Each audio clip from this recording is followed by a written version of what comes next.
y la alabanza despierte nuestro ser. Dios es grandioso, Él es grandioso. La tierra tiembla al escuchar cantar. Dios es grandioso, Él es grandioso. Eres fiel y poderoso, todo puedes hacer. Yo confío y no dudo, tienes el control. Cada día te alabaré, en todo tiempo te cantaré. Tú me has dado un amor eterno.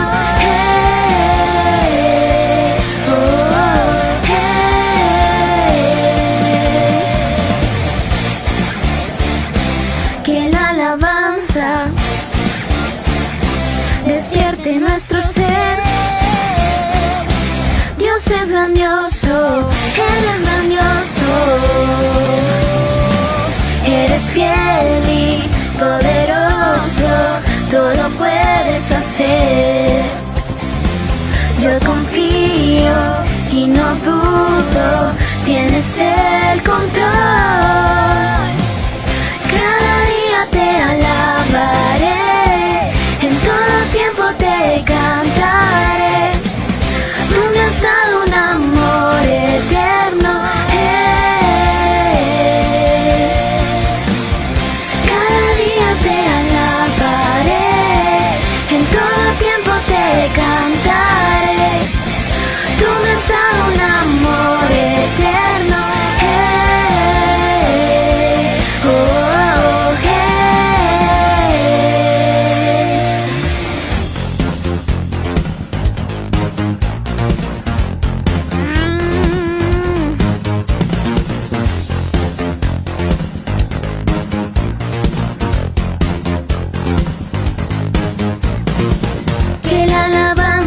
Despierte esta generación y que resuene en todo lugar.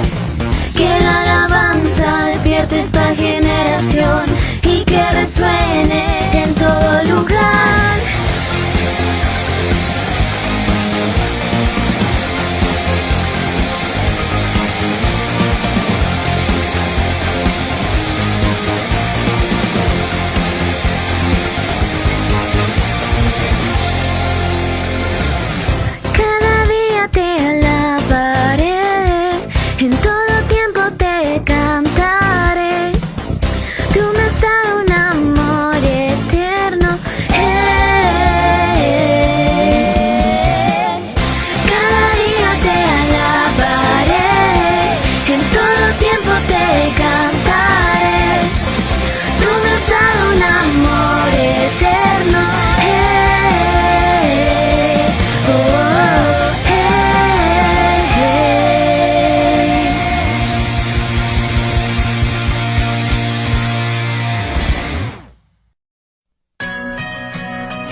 Y aunque yo esté en el valle de la muerte y dolor, tu amor me quita todo temor.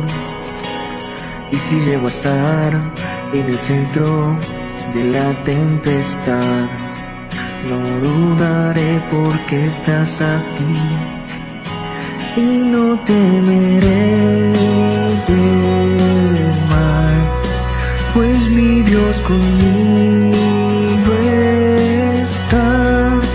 Y si Dios conmigo está, ¿de quién temeré? ¿De quién temeré? No, no, no me soltarás en la calma o la tormenta. No, no, no me soltarás en lo alto, en lo bajo. No, no, no me soltarás. Dios nunca me dejará.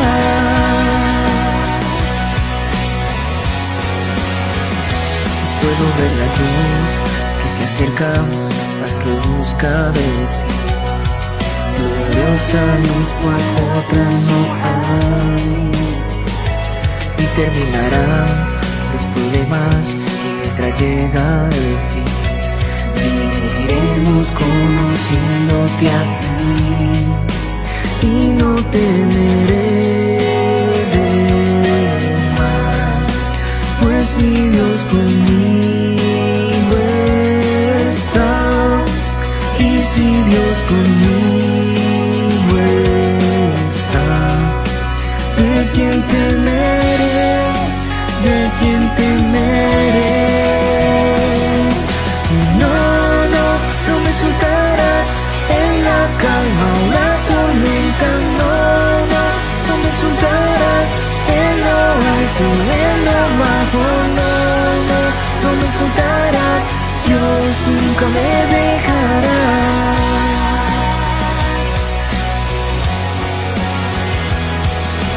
No me soltarás en la calma o la tormenta.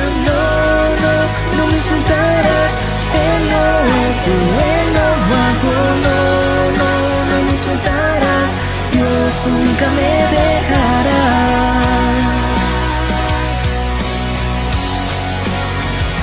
Y puedo ver la luz que se acerca al que busca de ti.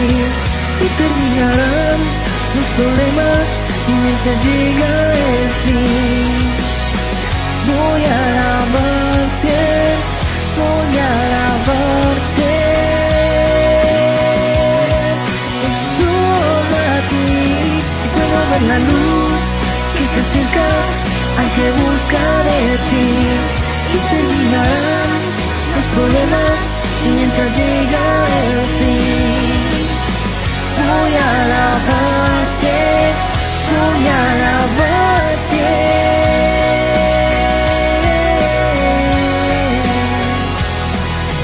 No me soltarás en la calma, la tormenta. No me soltarás en lo alto, en lo bajo. No me soltarás, Dios nunca me dejará.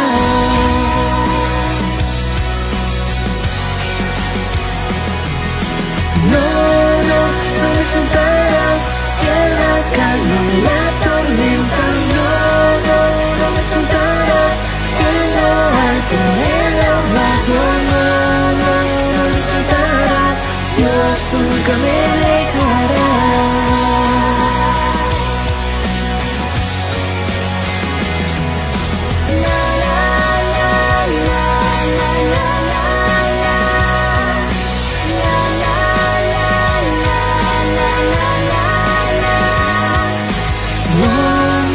No me soltarás, Dios nunca me dejará.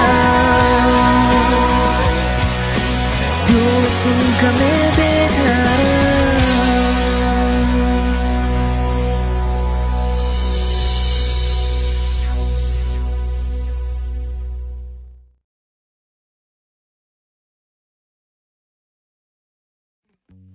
No te puedes perder ninguna de nuestras reuniones.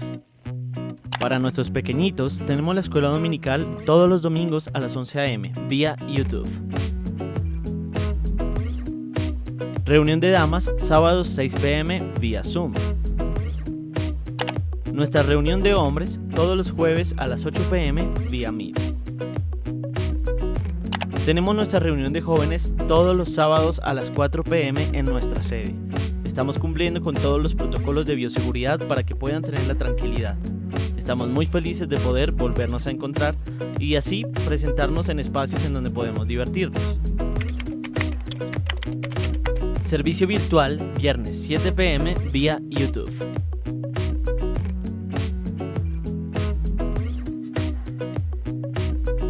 Reunión de intercesión, miércoles y sábados 6:30 a.m. vía Meet. Recuerda que puedes encontrar los links de nuestras diferentes reuniones en la caja de información de este video o en el chat de este servicio.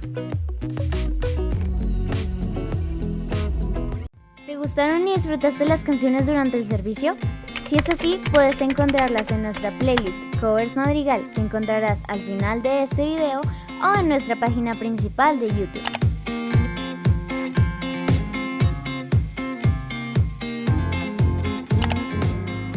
No te pierdas ninguna de las producciones que está haciendo el equipo de la alabanza.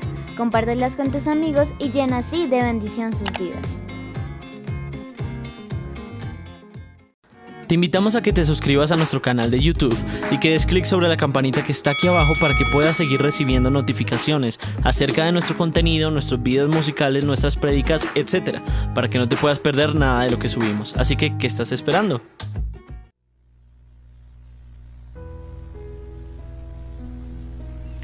Muy buenas noches, Dios les bendiga. Nuevamente con ustedes vamos a orar, a poner este tiempo en manos de Dios.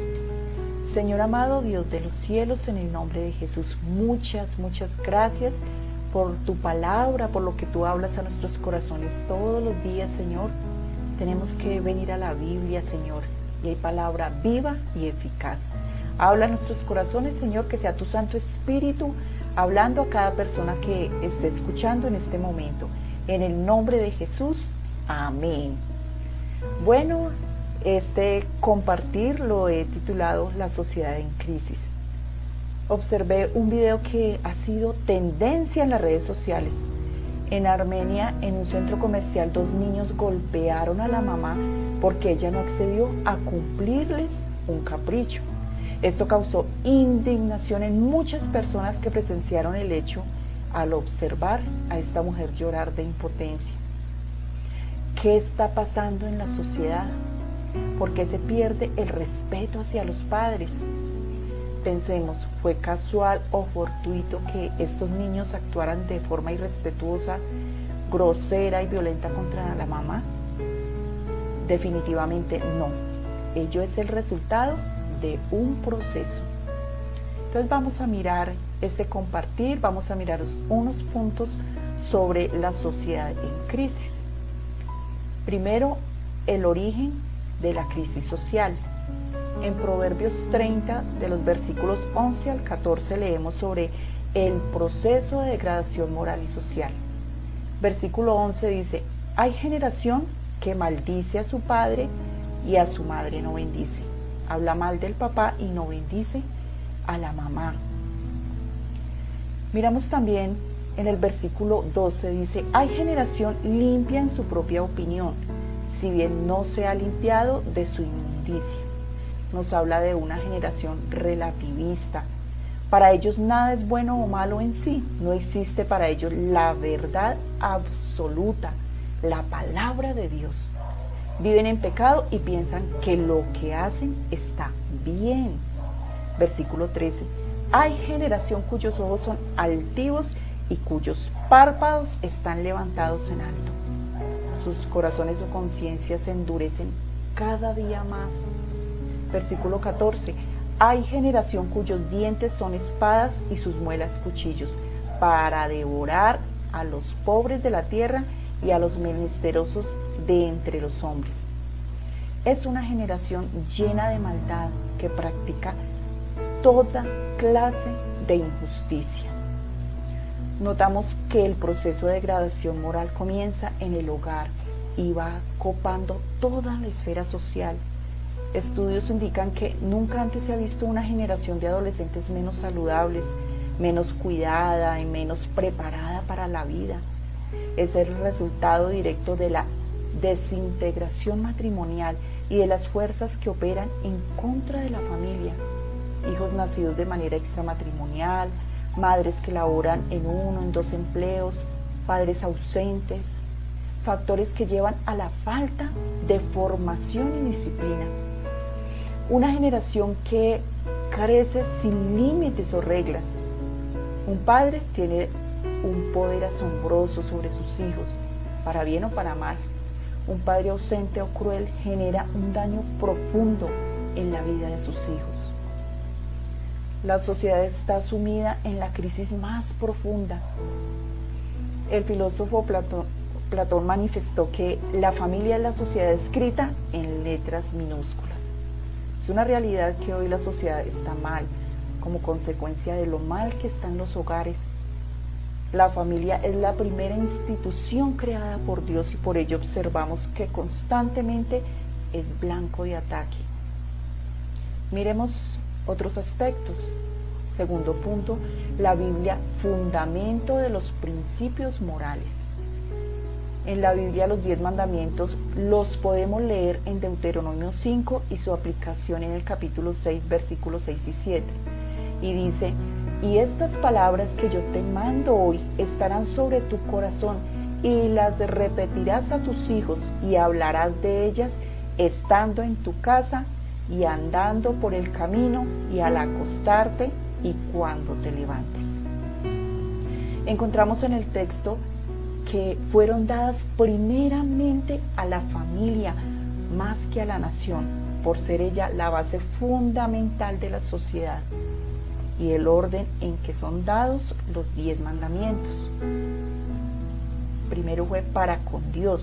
Dice: yo soy Jehová tu Dios, no tendrás dioses ajenos delante de mí. También fue dada para los padres. Dice: honra a tu padre y a tu madre. Para la sociedad, dice: no matarás, no cometerás adulterio, no hurtarás, no dirás falso testimonio, no codiciarás. Porque quien ama a Dios y vive de acuerdo a sus preceptos, honrará a sus padres y no practicará pecados contra la sociedad. Para que un hogar y una nación perduren, deben enseñarse las Escrituras y de manera especial los 10 mandamientos. Ninguna persona, familia y nación sobreviven sin una base moral. El trabajo de Satanás, realizado por políticos, activistas y educación secular, están causando un daño profundo a la sociedad. La Biblia revela la existencia de un Dios único y personal. Ella no presenta argumentos para ser discutidos sobre la existencia de Dios. Ella confirma su existencia. Por ello a Satanás le interesa más vender mentiras que drogas, porque su propósito es que la sociedad abandone la verdad, y su trabajo empieza en la familia para que tengan un concepto errado o ninguno de Dios, lo cual trae caos y desorden social. De los textos se entiende claramente que Dios espera que cada padre y madre estén enseñando los mandamientos de Dios a sus hijos, pero no como aprendizaje intelectual, sino de contexto espiritual, que debe empezar en ellos mismos. Primeramente, estarán en tu corazón y luego las repetirás a tus hijos. Es lamentable que hoy se predique en muchos sitios lo que la gente quiere escuchar, no lo que Dios quiere decir. Existe un grave problema moral, pero muchas personas no quieren que Dios juzgue sus vidas. El resultado, una generación irracional. Efesios es una carta maravillosa que expone doctrinas de la fe cristiana. No en vano es llamada reina de las epístolas o corona del paulinismo. El apóstol Pablo trata temas sobre el matrimonio y la relación de la pareja. Ahora lo hace sobre el hogar y los hijos, pero debemos tener claro que es en el contexto de ser llenos del Espíritu Santo. En el capítulo 6, del 1 al 3, dice: hijos, obedeced en el Señor a vuestros padres, porque esto es justo. Honra a tu padre y a tu madre, que es el primer mandamiento con promesa, para que te vaya bien y seas de larga vida sobre la tierra. El mandamiento es simple: hijos, obedezcan a sus padres. Sin embargo, implica algo más. Los padres tienen la obligación de enseñar a sus hijos a obedecer. Cuando un padre enseña a su hijo a obedecer, le está enseñando también lo que es la obediencia a Dios. Al mencionar en el Señor, porque esto es justo, significa que enseñar a obedecer y la obediencia es parte integral de la vida cristiana. El hogar de un cristiano debe ser diferente al hogar de un inconverso. Dice también la palabra, honra a tu padre y a tu madre. Significa que el hijo menor de edad está obligado a obedecer, pero ya de adulto está obligado a honrarlos.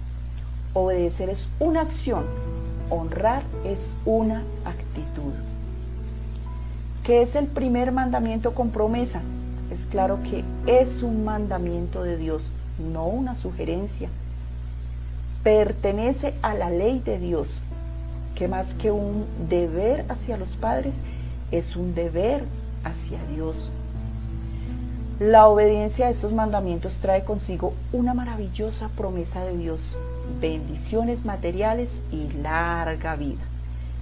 Creo que ya les había mencionado acerca de un artículo en un periódico que me llamó la atención, y es acerca de la vida de Albert Einstein, el científico alemán de ascendencia judía, premio Nobel de Física en 1921, quien publicó varios trabajos de fundamental importancia para la física moderna.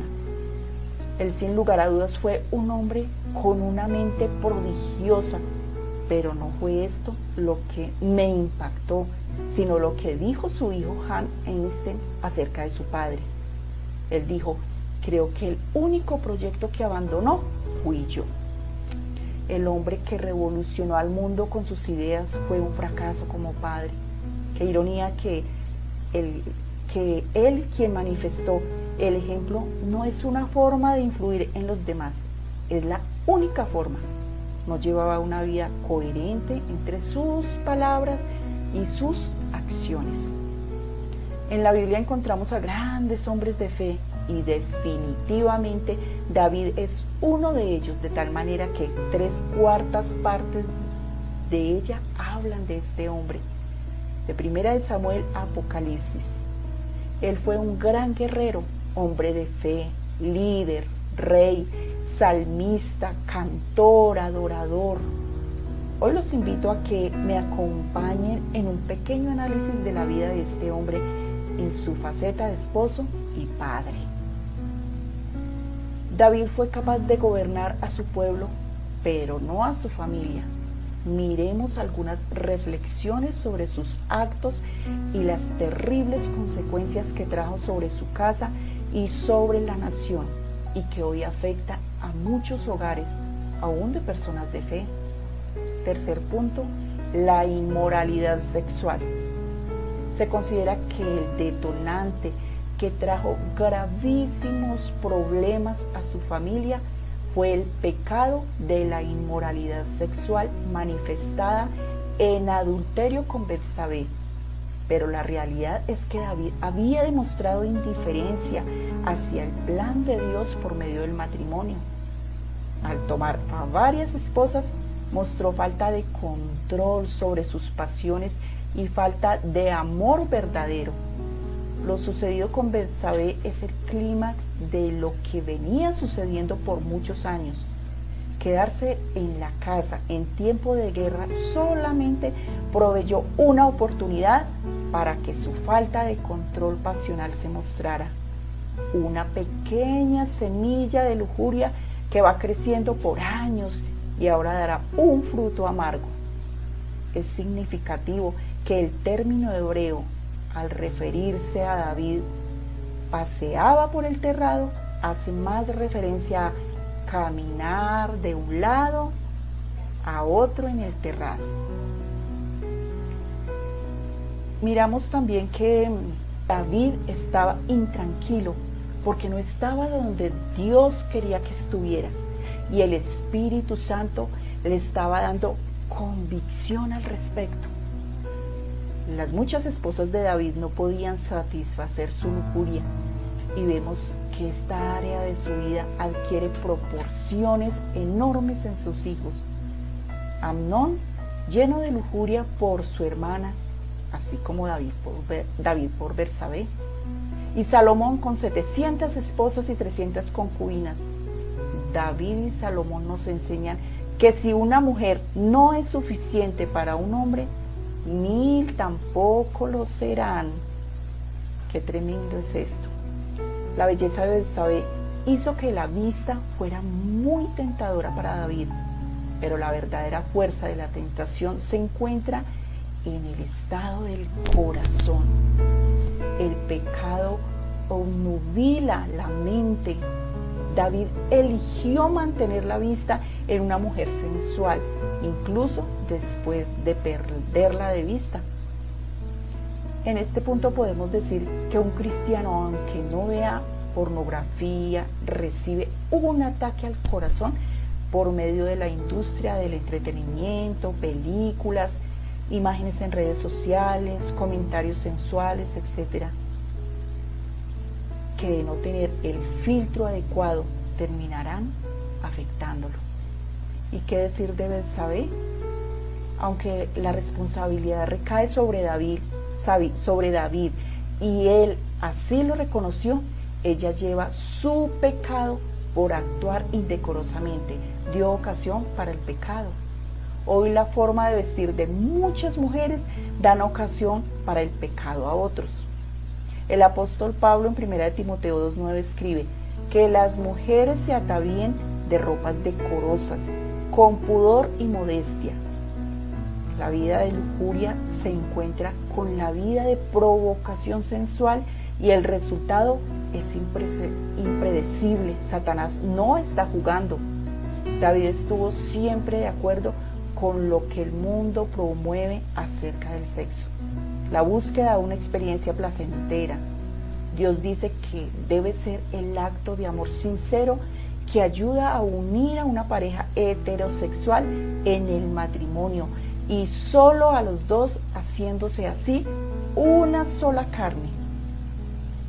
Cuarto punto, la actitud de un padre. En Efesios 6:4 el apóstol Pablo ahora habla a los padres. Y vosotros, padres, no provoquéis a ira a vuestros hijos, sino criadlos en disciplina y amonestación del Señor. Este mandamiento es especial y maravilloso porque revela el amor y la protección de Dios para con los hijos. El mandamiento exhorta a los padres a tomar en cuenta los sentimientos de los hijos. Antiguamente el padre era autoritario y represivo que castigaba duramente a los hijos. Con el tiempo este tipo de actitudes se fueron al otro extremo. Los padres se volvieron permisivos y sin carácter, confundiendo su papel en la crianza de sus hijos. La palabra dice, criadlos. Los padres son llamados a formar, no deformar, a construir y no destruir la vida de sus hijos. ¿Y cómo deben hacerlo? En disciplina.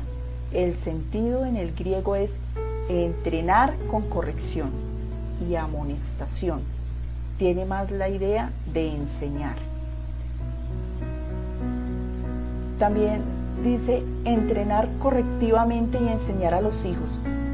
¿Por qué vemos que lo primero es la disciplina? Porque la tendencia natural de los hijos es a la desobediencia y rebelión. Él se resiste a obedecer y a aprender. Ahora encontramos acerca de ello que debe ser del Señor. ¿Qué significa? Que los padres deben criar a sus hijos en la palabra de Dios. Esperaríamos que David, el gran hombre de fe, trabajara fuertemente en la vida de sus hijos, formando en ellos un carácter santo. Y así fue. Posterior a la muerte de Urías Eteo, el esposo de Betsabé, David se casó con ella, quizás tratando de mostrarse como un héroe ante el pueblo. Miren a nuestro gran rey, dirán ellos, el protector de las viudas de sus soldados caídos. Su esposo murió en batalla y él acogió a su esposa embarazada. ¡Qué gran hombre de Dios!, podrían decir. Pareciera que David se salía con la suya. ¿Acaso el matrimonio con Betsabé arreglaría las cosas? No, porque Dios lo había visto todo y también sus hijos estaban recibiendo ese ejemplo del carácter pecaminoso de su padre. Los días terribles como consecuencia de sus actos estaban por llegar.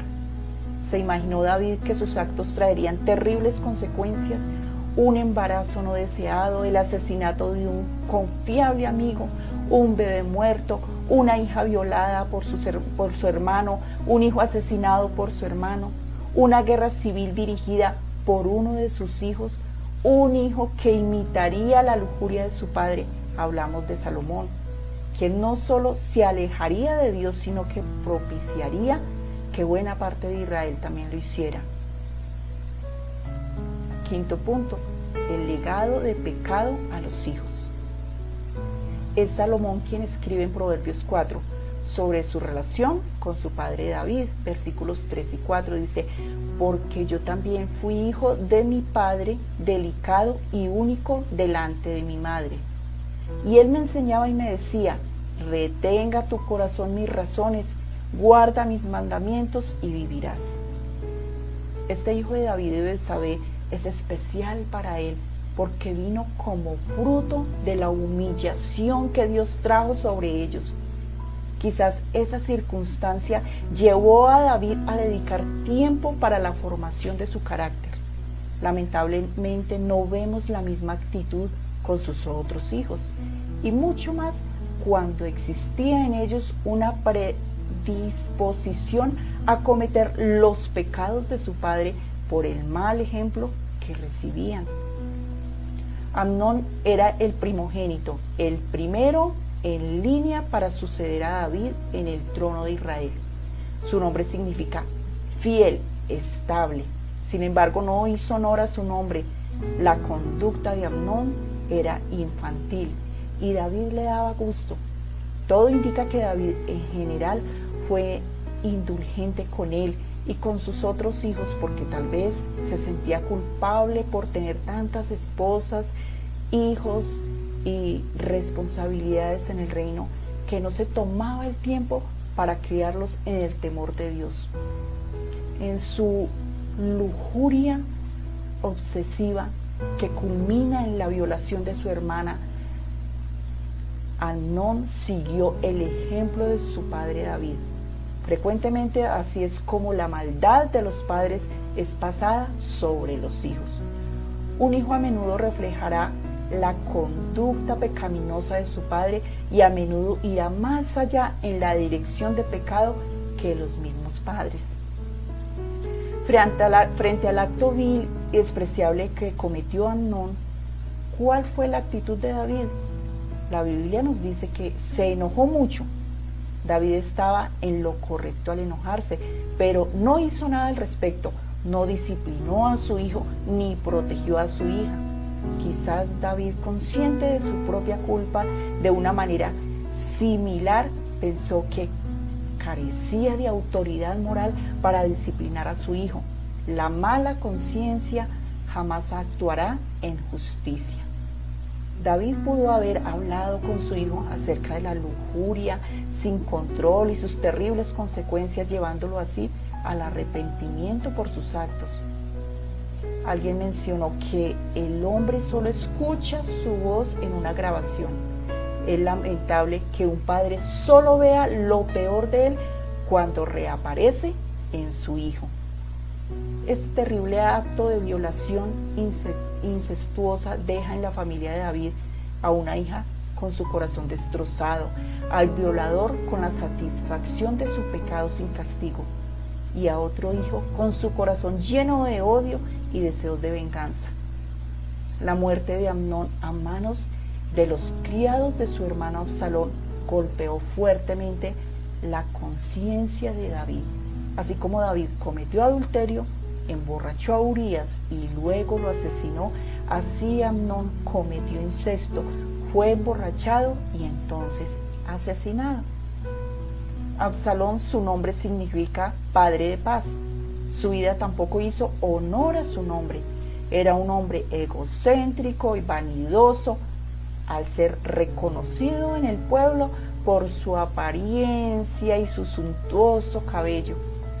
La violación de su hermana Tamar a manos de Amnón, su hermano, y el desinterés al respecto que mostró su padre de hacer justicia, harían de él un hombre resentido, con odio y un profundo deseo de venganza. Absalón se convirtió en un asesino de su propio hermano, en un traidor que dio un golpe de estado a su padre y en un violador de las concubinas de su padre, muy seguramente en el mismo terrado desde donde David vio a Betsabé desnuda y que marcó el inicio de la tragedia familiar. Es así como un posible heredero al trono se convirtió en un hombre despiadado que valoraba más el poder que la moral, como consecuencia de la falta de disciplina de David hacia sus hijos. El triste final de la vida de Absalón a manos de el general Joab, el mismo que también haría asesinar a Urías Eteo, y el llanto y palabras llenas de dolor de David reconocerían que tenía responsabilidad por la vida y muerte de su hijo. Es como si dijera: él es mi hijo y sus pecados son mis pecados. La consecuencia del pecado de David con Betsabé y el asesinato de Urías llegaron después, de los cuales Dios le prometió a David: por lo cual ahora no se apartará jamás de tu casa la espada, por cuanto me menospreciaste y tomaste la mujer de Urías Eteo para que fuese tu mujer. He aquí yo haré levantar el mal sobre ti de tu misma casa. Dice en 2 de Samuel 12 del 10 y 11.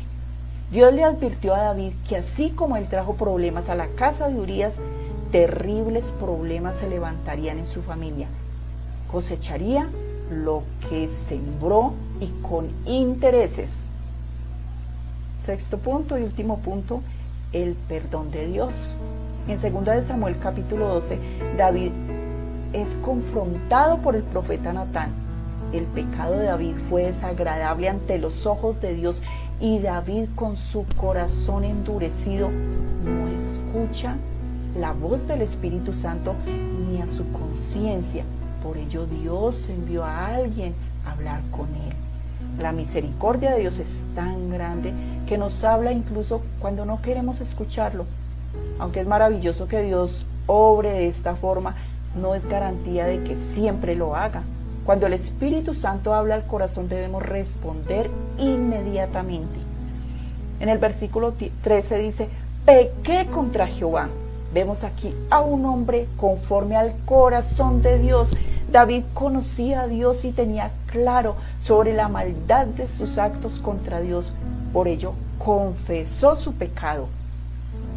En ello observamos también que Dios había estado trabajando en el corazón de David y que el ser confrontado por el profeta Natán fue la última pieza de su trabajo. Pequé contra Jehová. No usó eufemismos. No dijo: me equivoqué, erré, fallé. Dijo: pequé. David pone la culpa sobre él. Reconoce que su pecado especialmente es contra Dios, aunque pecó contra su familia, hijos, Betsabé, Urías, el fiel soldado, Eliam, un valiente guerrero padre de Betsabé, Ahitofel, consejero y abuelo de Betsabé, y contra la nación. Manifiesta responsabilidad personal. Dice contra. Sabe que por su propia decisión se hizo enemigo de Dios con su pecado. Revela un corazón sensible, no se excusa o molesta al ser confrontado por el pecado. Revela un corazón conforme al corazón de Dios. Reconoce sus pecados y conoce al Dios misericordioso delante de quien está. Es significativo que una confesión de pecado no necesita ser larga, sino sincera. Solo 3 palabras brotan de lo profundo de su corazón arrepentido. También Jehová ha remitido tu pecado, no morirás. Es maravilloso lo que encontramos aquí. El perdón de Dios fue inmediato. Qué descanso para nuestra alma al saber que si de manera sincera confesamos nuestros pecados, el perdón que Dios nos otorga es real e inmediato. No morirás. Dios además le otorga el perdón ante la pena que por adulterio requería la ley. Qué lindo y maravilloso es nuestro Dios. el perdón otorgado por Dios es más evidente al nacer su segundo hijo con Betsabé. Dios ahora bendice su matrimonio. No le exigió terminar con ese matrimonio, sino honrar su voto. Versículos 24 y 25 dice: y ella le dio a luz un hijo y llamó su nombre Salomón, al cual amó Jehová y envió un mensajero por medio de Natán el profeta. Así llamó su nombre Jedidías a causa de Jehová. El nombre Jedidías significa amado de Dios. Es sorprendente que el hijo de un matrimonio que comenzó en adulterio sea elegido por Dios para ser rey. Dios perdona de verdad a quien realmente se arrepiente. Finalmente diremos que Dios le perdonó a David su pecado, pero debería enfrentar las consecuencias por sus actos. Sin la adecuada corrección, David volvería a pecar en esta área de su vida. La historia nos enseña que él nunca más pecó adulterando, porque Dios está interesado en sanarnos de culpa por el pecado, pero también de la presencia del pecado. La triste escena de David huyendo de su hijo Absalón y posteriormente su llanto profundo por su muerte nos transmiten una enseñanza. El Señor Jesús, al terminar la última cena, se dirigió al huerto de Getsemaní para orar. Él siguió los mismos pasos de David. Tanto David como Jesús sufrieron por el pecado, pero Jesús sufrió por nuestros pecados, mientras que David sufrió por sus propios pecados. Las palabras de David: ¿quién me diera que muriera yo en lugar de ti?, nos indica que él quería morir en lugar de su rebelde hijo. Así, lo que David no pudo hacer, Dios lo hizo en Cristo al morir en lugar de pecadores rebeldes. Y en el llanto de David es como si escucháramos el llanto de Dios por sus hijos perdidos, revelando su deseo de perdonar y restaurar. Hay esperanza para los padres y también para las nuevas generaciones, pero solo en Cristo Jesús. Solo es a través de Jesús, quien murió por nuestros pecados, quien tomó todos nuestros pecados, los cargó Él y murió por nosotros. Si usted no ha entregado su vida al Señor Jesús, este es un momento para que le pida perdón, para que se arrepienta por todos sus pecados. Invite al Señor Jesús que entre en su corazón, que le perdone sus pecados y que lo salve, que sea el Señor de su vida. Vamos a orar y a entregar este tiempo en las manos de Dios. Padre, en el nombre de Jesús, muchas gracias, Dios de los cielos, por tu palabra, que sea viva, eficaz. Padre, en el nombre de Jesús, habla a los corazones, redarguye, convence de pecado, de justicia y de juicio, Señor. Bendigo todos nuestros hijos, Señor, que se conviertan a ti, que haya un verdadero arrepentimiento, que entreguen ese corazón a ti, Dios de los cielos, en el nombre de Jesús. Ayúdanos, Señor, a ser libres del pecado y a buscar tu presencia, que no importa los pecados que hayamos cometido, podemos venir ante ti con un corazón contrito y humillado que tú no desprecias. Gracias, Padre, en el nombre de Jesús. Perdónanos todos nuestros pecados, llénanos con tu Santo Espíritu y guíanos a vivir unas vidas agradables ante ti, a buscar tu presencia más y más. En el nombre de Jesús. Amén y amén. Bueno, iglesia, Dios les bendiga y hasta una próxima oportunidad. Los amo mucho. Chao.